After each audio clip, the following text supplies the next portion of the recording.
Hey, Coach. Coach Norvell mentioned that you guys were able to rest a lot of the veteran offensive linemen. Does that speak to how good you feel about that group, or is it more just needing to see more out of these younger guys? But yeah, I mean, I believe we have some younger guys that have been showing and have earned their right to get those reps. It's not just a rest; it's more of an opportunity. So yeah, we had all those guys. Man, we had a good scrimmage down there in Jacksonville. Everybody participated. So I want to give some opportunity to those younger guys to kind of, if you're the guy we're going out there with, what is it going to look like? So they earn the opportunity to go out there and kind of compete and show what it would look like if they were stars. Chris? On that note, how did those young guys do today handling the operation of a scrimmage? I think the operation was solid, but it could be a lot better as far as the details. When you get into the situational football, whether it be changing from going to a third and long, from a third and medium, going to a fourth and short to a third and short, two totally different scenarios with the mentality of the offensive line. So I want to see improvement there, but overall, I was pleased with how they operated in the normal D&D, the red zones and things. But I think in those critical situations, the communication has to be better, which is why you're giving those opportunities, because they're not afforded those opportunities a lot, because in practice it's segmented. It's more just, hey, we're in third down, so the mentality goes. We're in the game, you get to play 14 of drive and situation change. You got to be able to lock in mentally. So just that challenge is a part of their development, but also, we got to improve on it. Yeah. What's up, Coach? Norvell praised Andreato once again, saying he's had a big week this week. What did you see from him in the scrimmage if he got more reps as one of the younger guys? Otto's biggest character trait is willpower. I mean, he's going to will himself to be a good player. He's gonna meet you to death. He's gonna know it. He's gonna challenge himself. He's gonna push himself to the edge. I know Coach talked about guys that were pushing themselves to almost full body cramp in Jacksonville. He was one of those guys that knew he was, his body was failing. He just kept pushing, going to celebrate with teammates. The thing that's gonna help him is his versatility and how much he's learned in a short period of time. I mean, he's played tackle, guard, and now he's operating the center. He's getting from one guard reps. I mean, I love his mentality and approach to it. And one of the biggest compliments you can get is from the defensive line. I mean, I was walking to the cafeteria the other day, and those guys were saying, man, from the defensive line, starters particularly, like, Otto's gonna be a really good player. So I think anytime those guys compliment a young OL lineman like that, that's a big, big, big badge on it. Brendan? Imagine you guys have a pretty good idea of what you have with Maurice Smith at center. I wonder who some of the other guys who have performed, well, stood out to you at the center position this camp. Yeah, Richie Leonard, he took quite a bit of center reps today, and he did a really good job. And you can get him Sears here. I thought he's done a wonderful job. Rizzy probably had his best scrimmage as a center today. I mean, I thought he was more consistent, leadership and things of that nature. And of course, Otto can jump in there and play. And he went to one a little bit too today at center, which showcased his ability. So that's good. We always got Darius who can jump in there who's actually played in games. So I have no concern about that position, just because of the depth we built with the guys we have on the roster and starters that have already played the position. Chris? How did DJ handle today? And in general, just what do you think of his development throughout 14 practices?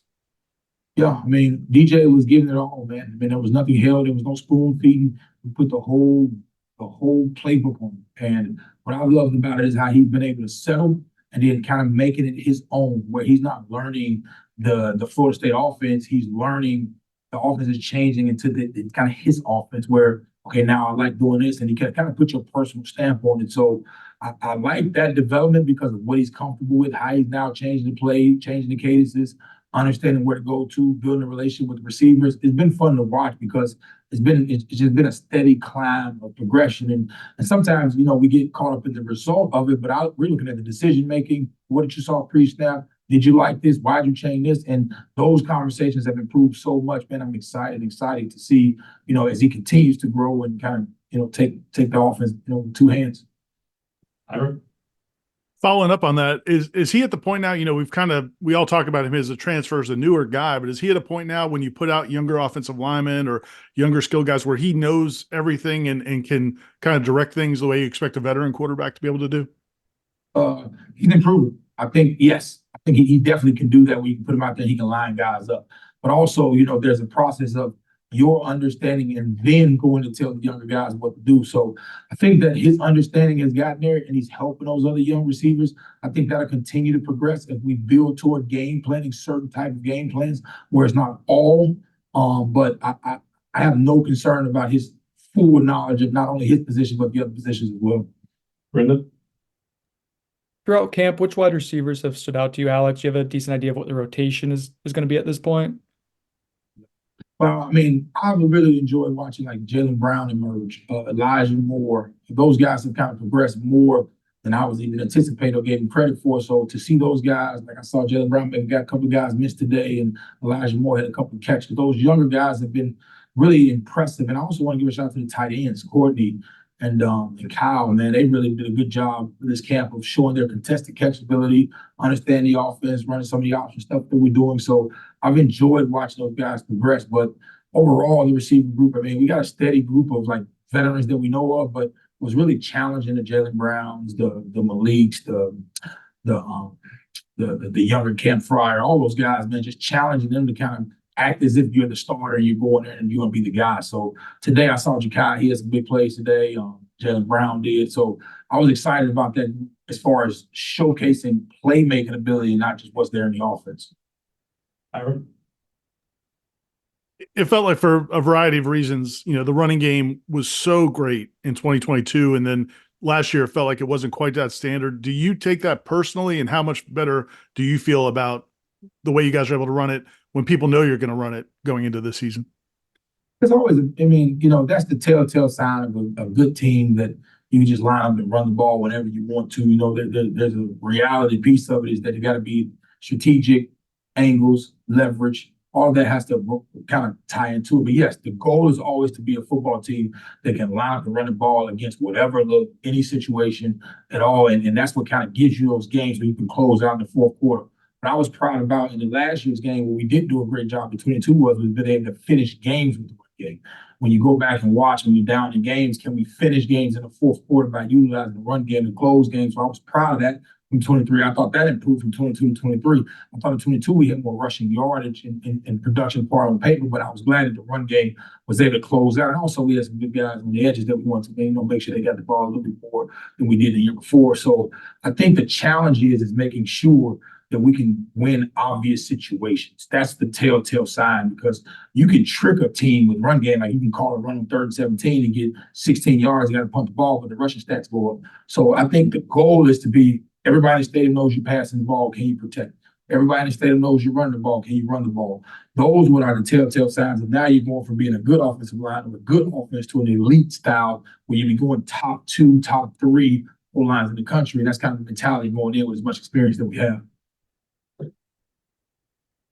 You talked about the tight ends a little bit. How much a guy like Kyle Morlock, is that kind of the prototypical leap you want to see a guy make from year 1 to year 2? And then I know Amari Williams, Coach Norvell said, took a big jump from scrimmage 1 to scrimmage 2. I guess how impressed you've been with him as a guy who should be going into his senior year of high school coming in? Just overall rep count, I mean, as many reps, that's why you do things like today and give those opportunities to be able to go showcase their ability and showcase their learning. So I think just the reps put in, you should see the progress, you should see the leaps. And also Calvin got a lot of game reps under his belt too. So it's not just practice reps, but it's also then finding themselves in the offense, because when you first come, you're just learning. You're just learning and you're doing what it said. Then as you get the rep count, you start getting the details. Okay, maybe I can push this a little bit more vertical. Maybe I can shoot this short, sit this a little short. Hey, they just brought the nickel. I can get my eyes around quick because they'll be looking for me. It's really just turn the offense instead of just routes and patterns to more fit into what's necessary in the actual play, which comes with reps and experience and continuity of the guys that you're working with. So I'm expecting those leaps as they get those rep counts. And Amari's a little bit different because he's still learning. His is just raw ability and his competitive nature, which is showcasing his ability. But as he continues to get those reps and continue to progress, you will see him taking onus in of like, all right, now let me get those small details that make you from just a good offense of okay, I did the right thing, to I adjusted and made the play that was necessary for the success. Couple more. Ira? You mentioned earlier the defensive lineman complimenting Otto. Do you sometimes find yourself at practice or when you're watching film seeing what this defense is doing, particularly the defensive backs? And I know that obviously the whole defense, but just appreciating what you guys are going up against and how much fun it's going to be able to watch them on Saturdays. Oh, absolutely. One of my favorite persons to talk to is Shaheem Brown. I always give him, he's an active guy on defense. Watching him play, watching him develop has been fun. I always give him, a little smoke just because I'm like, ain't changing much, so you know what's coming. You know what I mean? Like, you got a pretty good idea of what the cadence is, what the route's going to be, who we're talking to, the signals in the conversation. So I give them a lot of hard time. What I would like is their steady progression of competition where, you know, everything is contested. Even when it's blocked up, you still got to get fight to get 3 or 4 yards. That's what you want to be, because if we was out there just killing them, then we'd be back on defense. They're just killing us. We'd be like, so you want some back and forth there in the competition where everything's fit up. Now who can go finish the drive and go make plays that are contested, because that's what gets us better. We create an environment where our hardest competition is within the team, where you out there, like our practice should be harder than the games is what we're trying to create here. So, you know, I love our defense, man. I've been had them since Chattanooga in 2012. So I'm used to seeing those guys flying around, hitting, and this is what the standard is. It's been there. We're going to bring in for the last one. I understand with the running game, you guys have so many different types of running backs. Do you have an idea of like how many you could use really reasonably throughout a game? I guess what's the balancing act there of how you can use the running backs? I don't say really how many. Some of it is situational. But I mean, there's no cap on it. I mean, we've been in games and we've had some games we had 5 guys touch the football. So it's more of just what the situation calls for. You know, who's running, you know, the hardest and things like that. Plus, we have really multiple backs. We got guys that can line up at different positions and line up at receiver and catch routes out the backfield, catch screens and protect. And so it's a little bit situational, but I would say we don't have an ideal number of this is the amount of running backs we want to rotate throughout the game. But I would say the average is probably about 3 is where we get to 3, and then that 4th one being situational, just probably how it averages out. But there's no plan of saying, hey, we're going to play this many backs. We got good backs that can go, we'll rotate them all. They all just withdraw. Thanks, guys. Thank you.